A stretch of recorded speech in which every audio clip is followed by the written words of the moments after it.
Au nom du Père et du Fils et du Saint-Esprit, ainsi soit-il. Monsieur le supérieur général, Excellences, chers confrères, très chères sœurs, chers fidèles,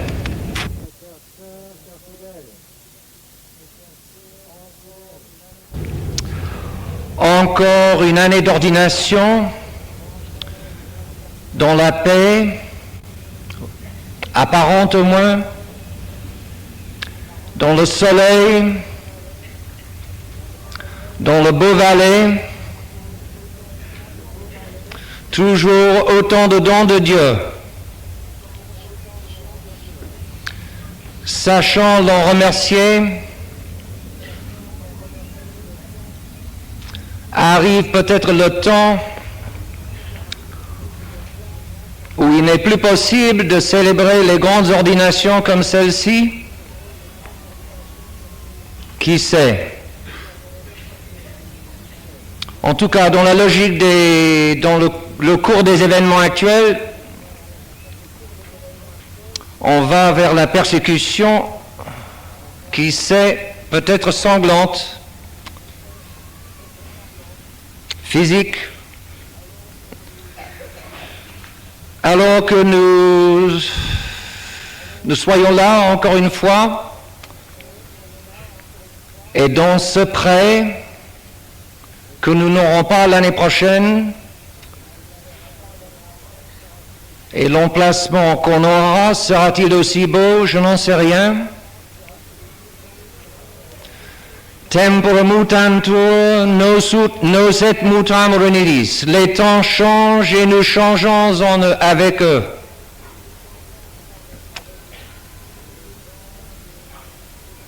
Et les temps de ces ordinations avec Monseigneur Lefebvre sont passés.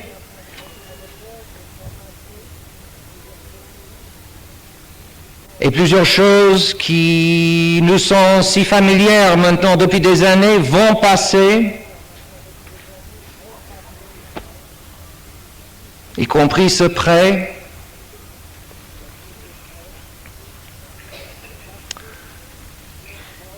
Stat crux dum volvitur orbis.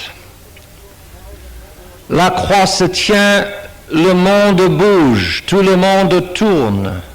Dum volvitur orbis, dum revolvitur orbis. Revolutio toto per orbem. La révolution dans tout le monde. Tout le monde aujourd'hui bousculé, bouleversé, et la croix se tient.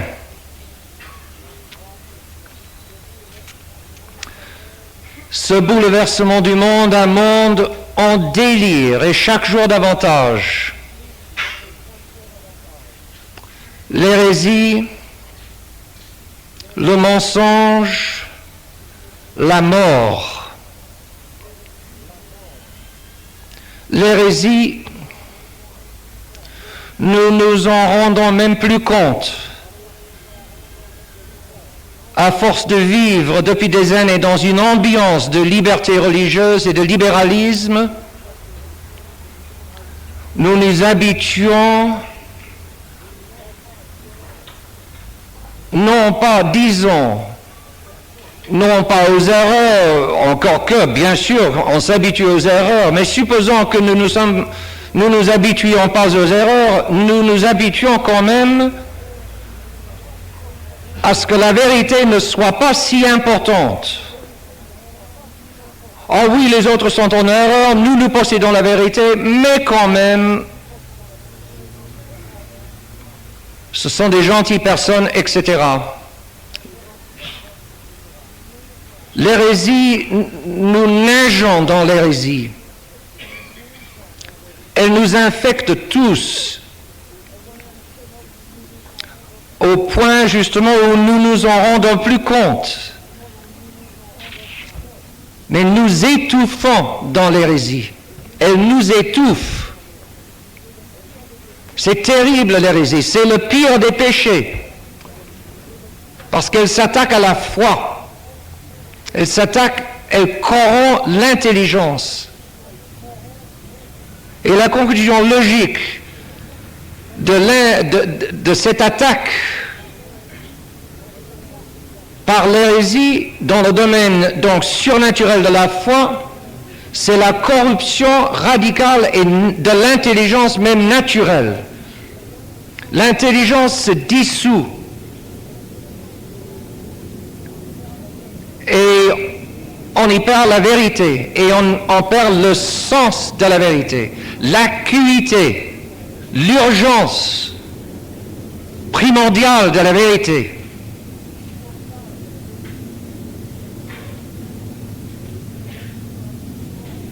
Et nous nous habituons avec tout le monde à dire « Ah oui, la vérité, oui, qui sait? Qu'est-ce que c'est que la vérité ?» pense Pilate. Alors nous étouffons dans l'hérésie et nous nous noyons dans le mensonge. Le mensonge à plein débit et à longueur de journée. Les mensonges qui sont le moyen pour l'homme de fabriquer un anti-monde, un anti-nature, un contre-monde, un contre-nature, en dehors de celui que Dieu nous a donné, que Dieu a fait. Et l'homme veut s'installer dans un monde de ses rêves, un monde profondément faux, irréel. Et nous y habituons. Et alors la mort. C'est mensonge contre nature qui aboutissent à la mort. Cette attaque contre la nature, c'est terrible. Par exemple, contre la féminité. Aux États-Unis, on en sait quelque chose. Heureusement, je peux vous assurer que la foi et la tradition catholique défendent la féminité et protègent et encouragent. Mais par ailleurs,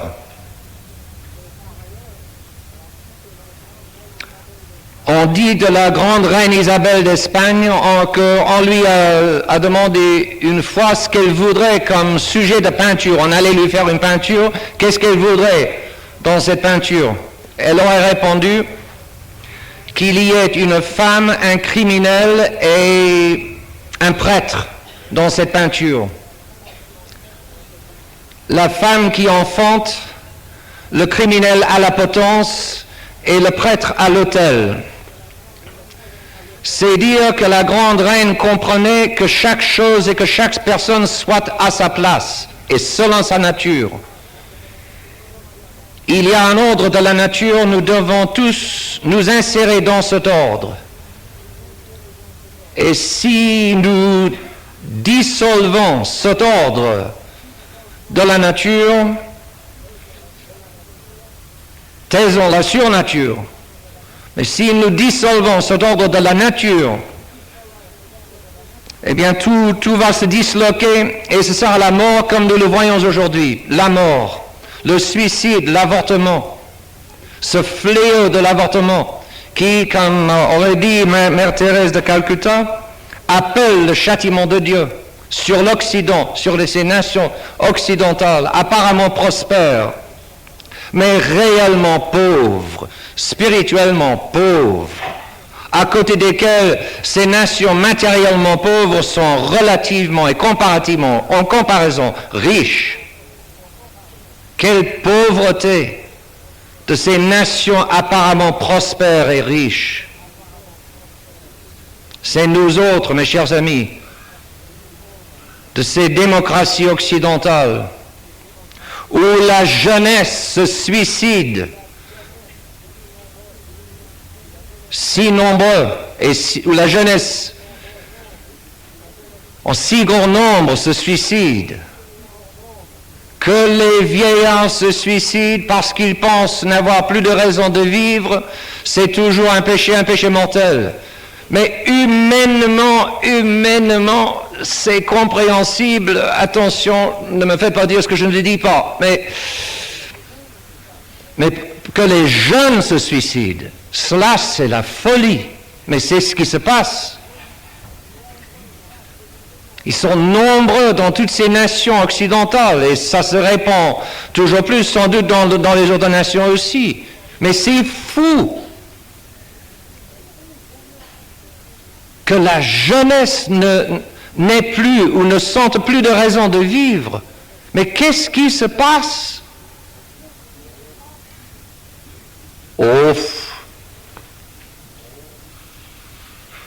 On s'habitue. On n'y pense pas. Oh, c'est dommage, bien sûr c'est dommage. Mais que voulez-vous? L'hérésie, le mensonge et la mort. Et c'est un raz-de-marée qui monte toujours. Contre l'hérésie, la doctrine qui erre, l'erreur en dehors du droit chemin, il faut la voie, la bonne voie. Contre le mensonge, la vérité. Contre la mort, la vie. Je suis la voie, la vérité, la vie.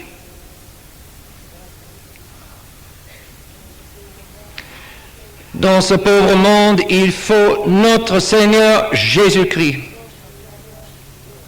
Il n'y a pas d'autre sauveur. Et c'est pour lui avoir tourné le dos que notre Occident, que notre monde se trouve dans un tel état.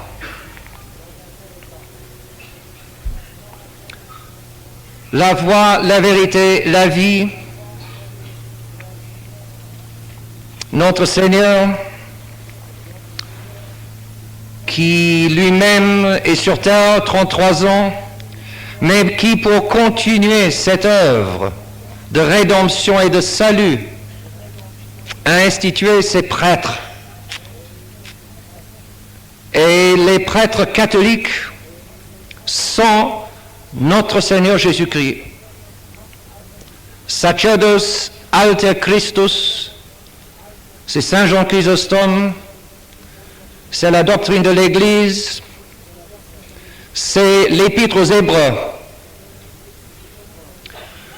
Vous vous souvenez dans l'Épître aux Hébreux que Saint Paul souligne l'unicité du sacrifice du Christ et l'unicité du prêtre Christ à tel point que les protestants,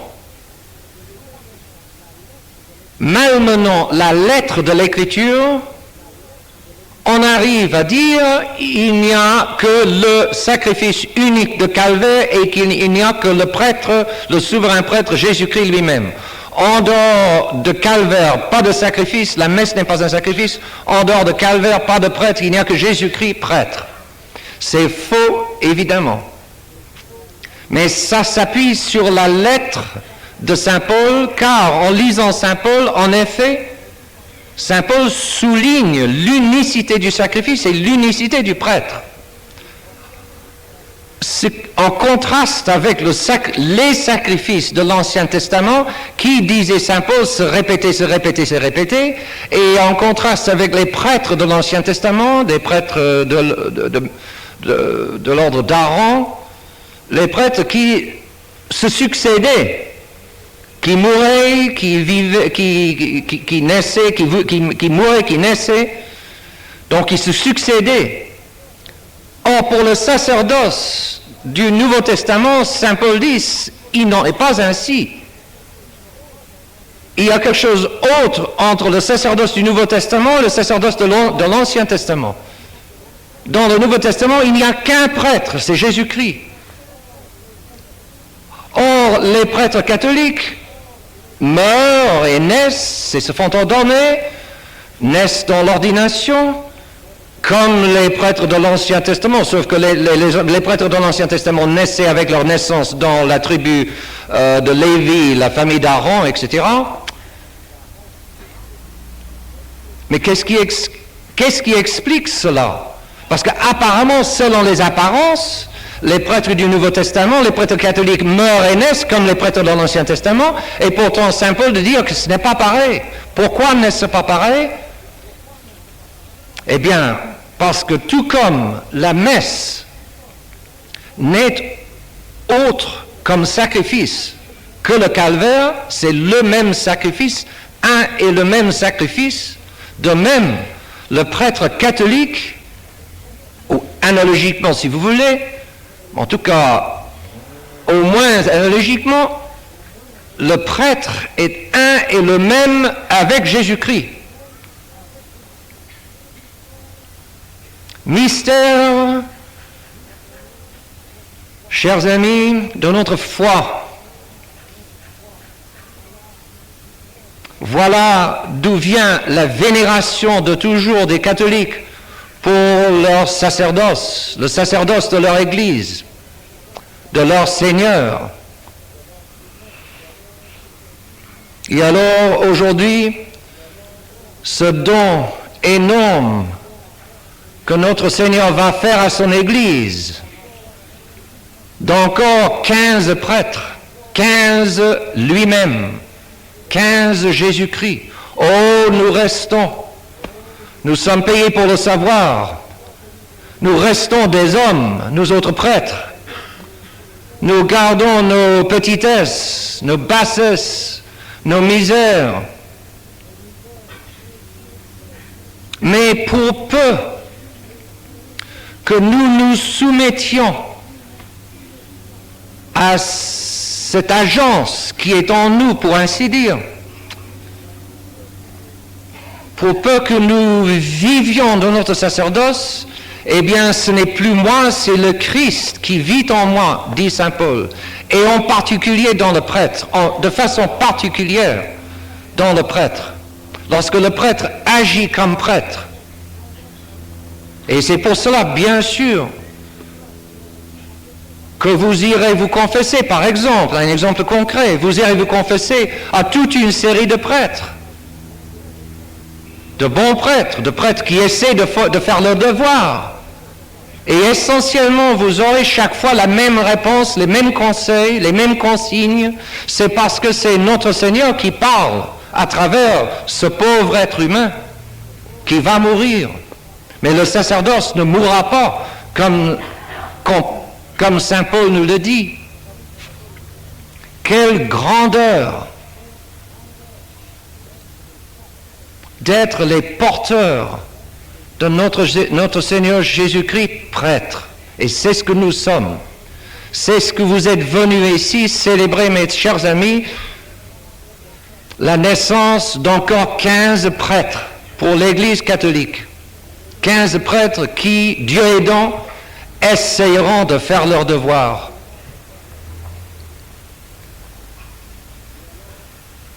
Et alors,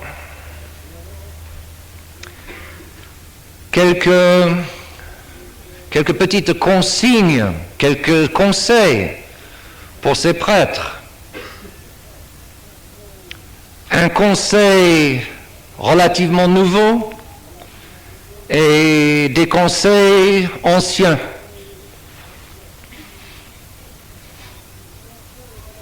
Le conseil relativement nouveau serait le respect de la nature.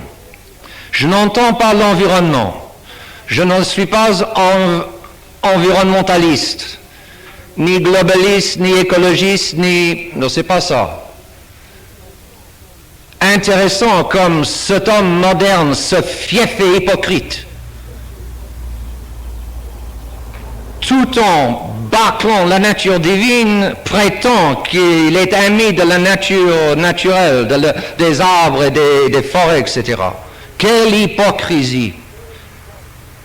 Le respect de la nature, je veux dire surtout, très chers jeunes, très chers diacres, bientôt prêtres, le respect de la nature humaine, pas bien sûr de cette nature déchue, de la corruption qui entache la nature depuis Adam et Ève,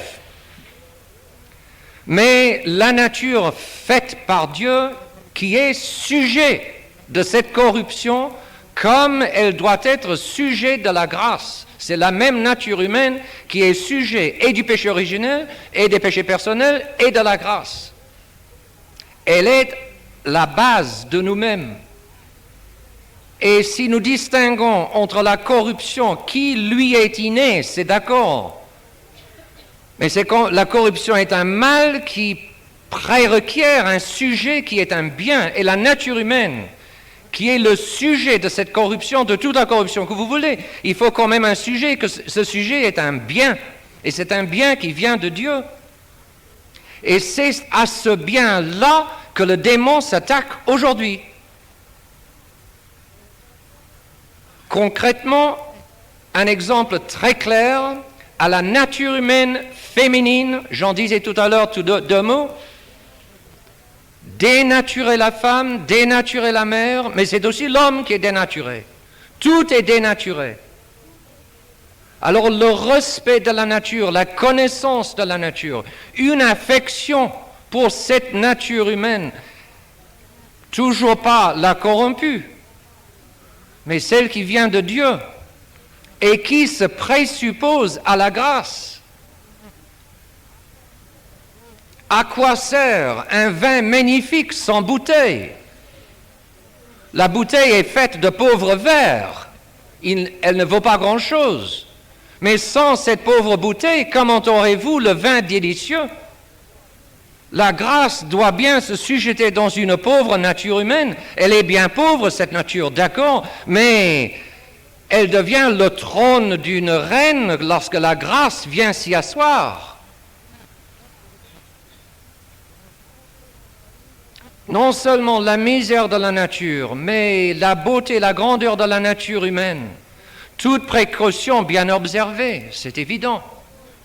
Mais dans les écoles en particulier, c'est cette nature qu'il faut restaurer. Il faut s'occuper de cette nature. Il y a des problèmes naturels, ne suffisent pas les remèdes surnaturels. Ce n'est pas intelligent. Vouloir étouffer les problèmes naturels dans les remèdes surnaturels, ce n'est pas intelligent. Ce n'est pas la bonne éducation. Tous les grands éducateurs catholiques en sont bien conscients. Occupons-nous de la nature. Naturam expellas foca tamenusque recurrit, disait le poète païen qui avait du bon sens qui aujourd'hui est attaqué. Et c'est pour cela qu'il faut recourir même aux païens pour défendre le bon sens, pour autant qu'ils défendent le bon sens. Vous aurez beau expulser la nature avec une fourche, elle reviendra toujours par derrière. Naturam expellas foca tamenusque recurrit. Et pour cela, chers diacres, ne soyez pas libéraux. Ne soyez pas libéraux. Mais ne soyez pas non plus trop antilibéraux dans ce sens-ci. Il y a un sens dans lequel on ne peut pas être trop antilibéral. Mais dans un autre sens, celui qui exagère, toute exagération se paie. Et si vous êtes trop antilibéral, vous finirez par être libéral. On l'a vu. Vous avez des confrères brillants, jeunes diacres, qui, à force de s'être voulus si antilibéraux, ont fini dans le libéralisme. Donc, un respect de la nature, un respect du bon sens, éviter l'exagération et soigner cette pauvre nature comme le bon Samaritain. Elle est aujourd'hui très attaquée, très minée. Elle n'a pas d'amis. Elle a beaucoup d'ennemis, cette nature, telle que Dieu l'a faite, telle que Dieu la veut, comme sujet de la grâce. Mais c'est à nous autres prêtres catholiques de défendre même la nature. Défendons-la, respectons-la en nous-mêmes. Ne nous épuisons pas. Travaillons, labourons, jusqu'à la fatigue. Certainement, notre Seigneur a habituellement été fatigué, sans doute. La fatigue nous va, mais pas l'épuisement, pas un épuisement bête qui matraque et assomme notre nature. Ménageons sans gâter cette nature. Et alors, des conseils plus classiques, si vous voulez, mais je crois que c'est l'époque et les mots de l'époque qui nous poussent, qui nous pousseront toujours plus à protéger, à discerner les besoins de cette nature qui est de Dieu, à la protéger, à l'encourager, à la faire épanouir.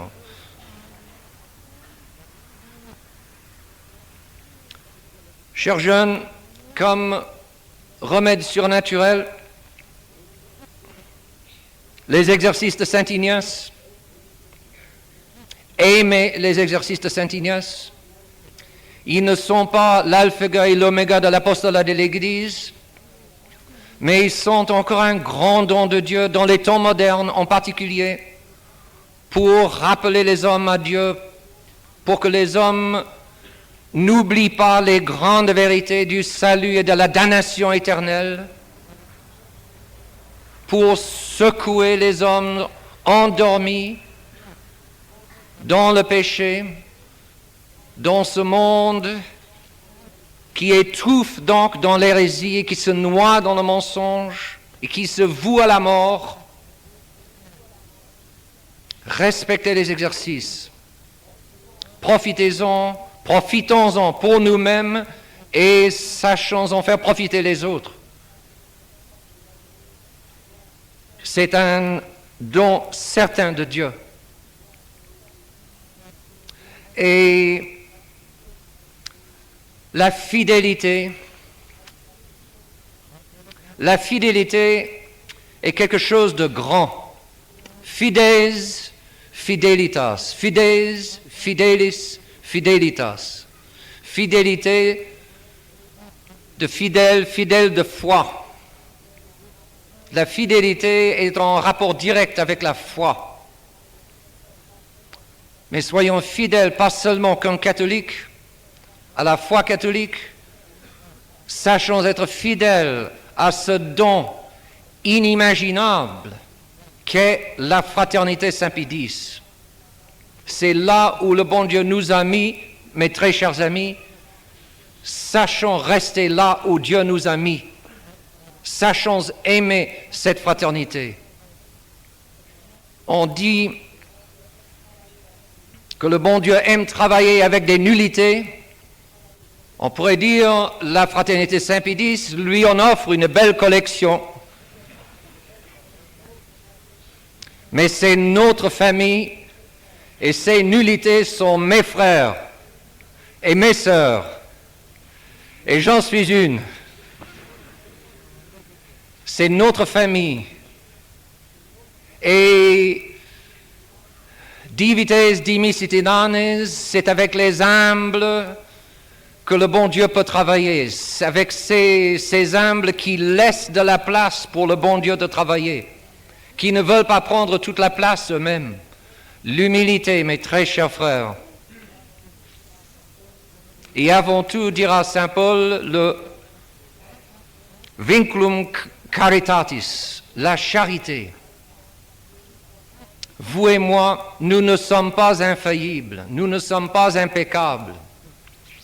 Nous sommes de pauvres êtres, même si on est des êtres sacerdotaux. On reste à côté de ce qui est notre Seigneur Jésus-Christ en nous.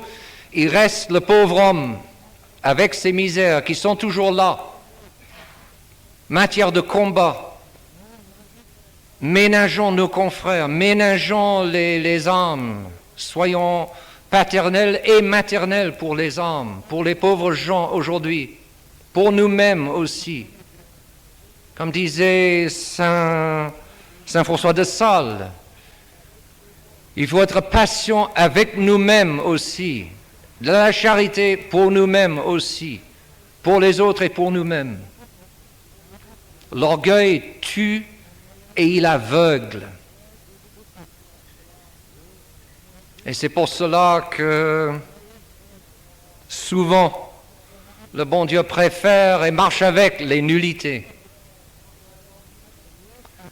Finalement, ce combat qui se dresse devant nous, toujours terrible, même plus terrible que jamais, ce n'est pas par les moyens humains que nous allons en sortir, pas du tout. Tous les leviers du pouvoir humain et naturel sont aux mains des ennemis, de l'ennemi. Vous êtes des David qui sortez contre des Goliaths. Vous sortez avec votre missel de poche, c'est votre fronde et votre rituel. Vous avez 2 frondes, le rituel et le missel de poche. Et puis les cailloux, c'est le vin et le pain que vous allez consacrer. C'est là, cela, l'Eucharistie, les sacrements, la grâce sacramentelle qui va frapper ce géant entre les yeux et qui va le terrasser. Combat grandiose, que je termine avec les mots du père des frères Maccabées à l'entrée de leur grand combat. À ce moment-là, nous savons que le combat a bien terminé. Mais le père Mattathias ne le savait pas du tout à ce moment-là. Il était sorti dans le désert avec ses fils et avec quelques amis. Et apparemment, la situation était sans issue. Mais Mattathias et ses garçons avaient la foi. Maintenant, je cite, « règne l'orgueil et sévit le châtiment. C'est un temps de ruine et de colère. » C'est Mattathias qui parle. 170 ans avant notre Seigneur. Maintenant donc, mes fils, déployez votre zèle pour la loi et donnez-vous vie pour l'alliance de nos pères. Souvenez-vous des œuvres que nos pères ont accomplies de leur temps et vous recevrez d'une gloire et un nom immortel. Considérez dans tous les âges que tous ceux qui espèrent en lui, en Dieu, ne succombent point. Ne craignez point les menaces d'un homme pécheur, car sa gloire va à la corruption et au ver. Il s'élève aujourd'hui et demain on ne le trouvera plus, parce qu'il sera retrouvé dans sa poussière et que ses pensées se seront évanouies. Vous donc, mes fils, soyez forts et vaillants à défendre la loi, car par elle vous serez glorifiés. Einige Worte auf Deutsch, die französische Predigt zusammenzufassen. Die Welt von heute